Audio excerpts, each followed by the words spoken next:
What's going on, guys? It's your boy ZibTim back with another video, and in this video I'm actually going to be telling you guys my settings if you guys are wondering. Now, I'm not the best Apex player, but I would say I'm fairly well. I can get roughly 5 to 9 kills in a match, but that's besides the point. If you guys do want to see my settings, go ahead and stay tuned, and here we go. So we're going to start off with gameplay. Now this is all preference parts because each person does it differently, likes it better. You know what I'm saying? Like, yeah. Anyway, so you got the interact prompt style. Now, what this does is displays more or less info. So I'm gonna go ahead and throw up on the screen what this means.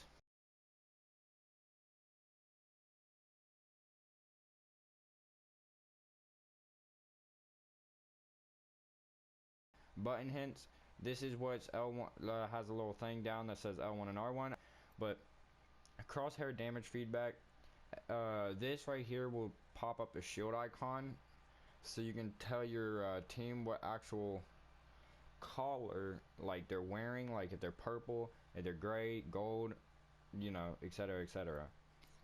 But the ping, but you get that, okay? So that's pretty much all that is. Damage numbers, both. So okay, so stacking will pretty much put, how would I put it? So like if you hit somebody in the head for 20, let's say just you hit them in the head for 23, okay?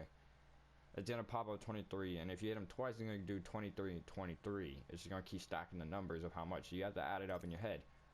If you do both, it adds it up in the head. So like when you do like 40 damage, it goes 10, 10, 10, and 10. Like you'll add it all up and put 40. Like it's gonna add it for you, so you don't have to try doing it in your head.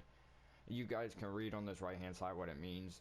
But yeah, ping up opacity. If you like to know what your ping is, put it on default, but I put it on faded. Doesn't really matter for me. These are pretty much, I keep them on. I really don't know what they are, to be honest. It has to do something with, I think it's like when you get a kill, it tells you how many kills, and I don't really know. I really don't.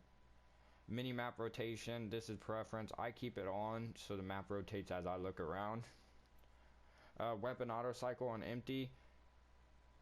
This is kind of good, to be honest. I turned it off to try it. I like it on more, but pretty much what happens is once you run out of ammo in a gun, it'll automatically switch for you.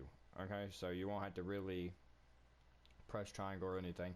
Also, the auto sprint, I prefer this on because it's automatically going to sprint. You don't have to press the button in. Yeah, I know there's times and instances where you don't want to sprint, but for me, I don't care. I'll always sprint no matter what, or I'll crouch. But yeah, so that's that. Incoming damage feedback. So 3D and 2D slash 3D both is what I choose, and the reason why is so when I get hit, it's gonna show like a ring, sorta like a half ring, on the direction that the damage is coming from. So I know like, okay, they're on to the right instead of getting shot. And you know, look, so 2D will give you a 2-dimensional indicator, 3D will give you a 3-dimensional. So I just keep them on both. Streamer mode, you can do killer only, all, it doesn't really matter. I keep it off unless I'm streaming, which I'm not even that big of a streamer, so sometimes I don't even turn it on. But yeah, controller, so this is all preference here again. So if you don't play claw, I recommend button jumper, so you can actually jump and keep your analog or your fingers on your analog sticks. But since I play claw, I can touch all the buttons perfectly fine. Stick layout, I keep that on default. Interact slash reload button, tap and to use. I don't know why people do this, but this is the easiest. Crouch button is on toggle, but hold is also a really good one depending if you do the slide jump a lot. I would just keep it on hold, but if you're trying to crouch and not have to hold O the whole time, then I'll do toggle. Aim button, keep it on hold, don't do toggle, that'd be awkward. L2 and R2 button dead zones, what zones, whoa, hold up, zones, pretty much.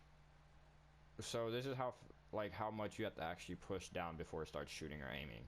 So I keep it on none because I want it the fastest. Menu cursor speed, that's how fast this thing. So like if I turn it all the way up here, you can see it zooms. Like if I turn it all the way up, you can see how much faster it is than if I would to, oh shit.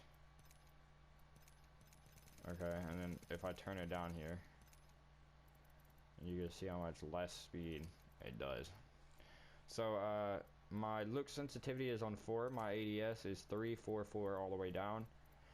The reason why I keep this on 3 is because I really don't see why I need it any faster. These I usually do keep a little bit faster because I'm shooting from a different range. Look dead zones, I keep that on small just so it keeps the swaying down, which my controller does sway, but you know, it's not bad. So I don't really am looking. I'm looking for another controller right now, but I'm not ready to buy a new one quite yet. And if I do, I'm planning to get like a Scuff or something like that. But yeah, so response curve, I keep that on classic. Some people play steady. I used to play steady, but classic I find is so much easier. Look dead zone, they're against small. Movement dead zone, I keep that on small. Inverted, I keep that off. And vibration, I keep that off because vibration messes me up. Advanced look controls, I don't do anything, but this is how you create raw aim if you really wanted to create every little thing. My field of view is 100. Sprint view shake is minimal. Oh audio is right there, but yeah. So we could play a game, but that I'm gonna go ahead and probably throw some gameplay in the background. But yeah, so thank you guys for watching, and I'll see you guys in the next